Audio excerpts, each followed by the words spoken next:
नमस्कार. संगीता किचन रेसिपीमध्ये मैत्रिणी तुमचं अगदीच मनापासून स्वागत आहे. हे बघा, आज आपण इथं मस्त 4 वांगी घेतलेत आणि 4 वांग्याची भाजी आपल्याला बनवायची आणि त्याशिवाय अशा खापा करून बनवायची बरं का.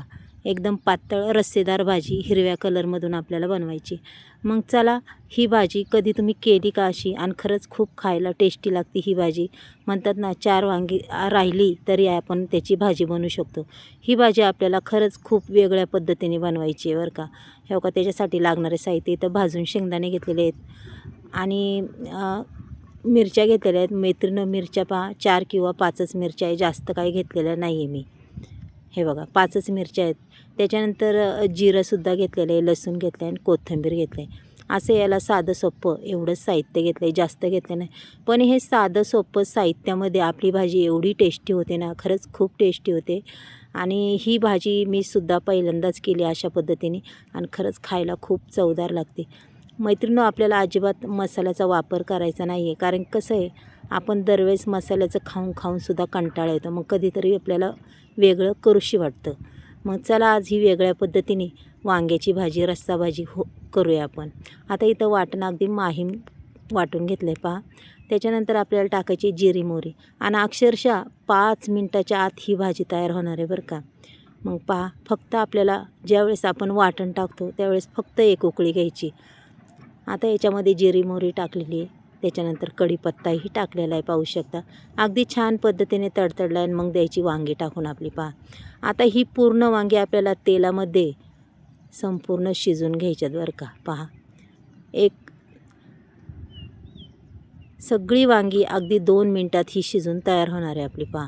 अशी मस्त वांगी याच्यात मऊसूत अशी तेलामध्ये शिजून घ्यायची आणि मग आपल्याला त्या वांग्याची मस्त भाजी करायची. मग पहा, ही तेलामध्ये वांगी शिजवलेली काय अप्रतिम चव लागते ह्या भाजीची. तुम्ही एकदा अशा पद्धतीने नक्कीच करून पहा.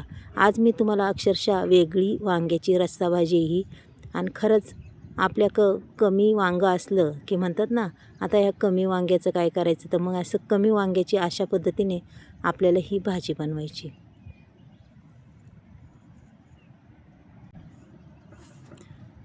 त्याच्यामध्ये आपल्याला वांग्यामध्ये थोडंसं मीठ घालायचं बघा, म्हणजे आपण जी वांगी परततो ना, त्या वांग्याला अगदी छान अशी चव लागते पहा.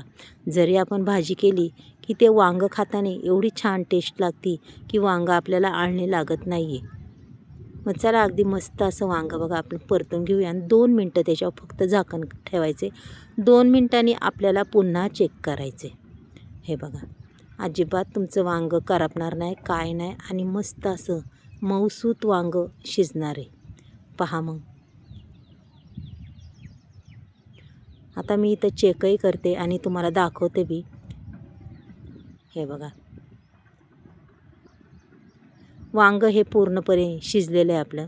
अक्षरशः म्हणतात ना, 90% तर पूर्ण शिजलेलं आहे पहा. मग 1% शिजायला एका उकळीत ते तर शिजूनच निघतं पहा. अगदी छान अशी परतून ही वांगी झालेली आहेत. आता त्याच्यानंतर आपल्याला त्याच्यात थोडीशी हळद टाकायची पहा मैत्रिणी. वांगी पूर्ण तेलात परतून घेतल्यावर त्याचा रंग बी छान दिसतो आणि चवही खूप अप्रतिम लागते. आता थोडीशी हळद टाकून घेऊन थोडीशी धना पावडर टाकायची, कारण की आपण धने वाटणात टाकले नव्हते, त्याच्यामुळं थोडीशी धना पावडर टाकली तरी काही प्रॉब्लेम नाही. त्याच्यानंतर थोडासा आपल्याला हिंगसुद्धा टाकायचा आहे बरं का. हिंगाने अगदीच आपल्या भाजीला छान टेस्ट येते. कधीही भाजीला थोडासा हिंग टाकायचाच. चला, आता पुन्हा हे मिक्स करून घेऊया. आता हे पुन्हा मी मिक्स करून घेतल्याच्या नंतर आपण याच्यात अजूनही काहीतरी टाकणार आहे.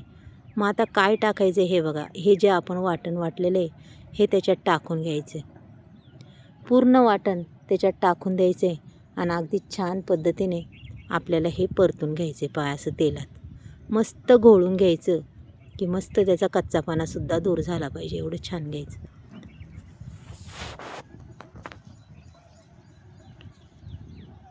हे बघा, रंग बी किती छान दिसतोय. आणि आता आपल्याला ह्याची किती भाजी करायची त्यानुसारच पाणी टाकायचं, जास्त टाकायचं नाही, कारण की आपल्याला जेवढं लागतं ना तेवढंच करायचं. कारण की आपल्याला ही भाजी अजिबात आटवायची नाही का काही नाही. आपलं वांगं वगैरे रेडी झालेलं आहे, फक्त एक उकळी घ्यायची. मग अशी मी थोडंसं मीठ टाकलं तर वांग्यांपुरतं. आता पुन्हा मी थोडंसं टाकणार आहे पहा. आता आणखीनच छान अशी चव लागन. हे बघा मस्त असं परतून घेतलेलं आहे, पाहू शकता तुम्ही.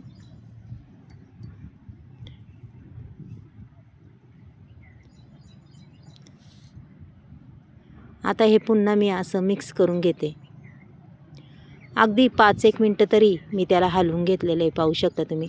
पूर्ण पाणी आटेपर्यंत म्हणजे आपला मसाला. आणि त्याच्यानंतर आपल्याला टाकायची कोथिंबीर, हिरवीगार कोथिंबीर. आपण वाटणातही टाकली आणि अशी फोडणीला बी टाकायची. मैत्रिणी, अशी भाजी तुम्ही वांग्याची नक्कीच करून पहा. खरंच एवढी टेस्टी होती ना, खरंच टेस्टी होती. तुमचं वांगं कधीच वाया जाणार नाही बघा. घरात शिल्लक राहिलेलं वांगं कधीही वाया जाणार नाही. आता छान अशी उकळी यायला लागलेली पाहू शकता मस्तपैकी. आणि घाईच्या कामात म्हणतात ना, घाईच्या कामात काय करायचं भाजीला, काय करायचं की असं झटपट म्हणतात ना. हे बघा पूर्ण वांगं तयार झालेलं आहे का नाही. आता ही मी एवढीच भाजी करणार आहे, जास्त नाही. चला याच्यावर 2 मिनटं आपण झाकण ठेवूया थोडंसं. आणि 2 मिनटांनी पुन्हा आपल्याला पाहायचे. हे बघा छान अगदी भाजी रेडी झालेली आहे बरं का आपली. ही भाजी रेडी झालेली आहे. आता आपण एकदा मिक्स करून घेऊया. आणि अगदी रंग बी खूप सुंदर येतो ह्या भाजीला. अगदी छान कलर बी दिसतो, पाहू शकता तुम्ही. चला भाजी तयार झाली. आता मी तुम्हाला खाली उतरून दाखवते. पहा सुंदर अशी भाजी झालेली ही वांग्याची रस्सा भाजी. पहा वाटते ना मस्त. पहा बरं. चला तुम्हाला जर आजची ही भाजी आवडली असेल तर नक्कीच एक लाईक, एक सबस्क्राईब करा.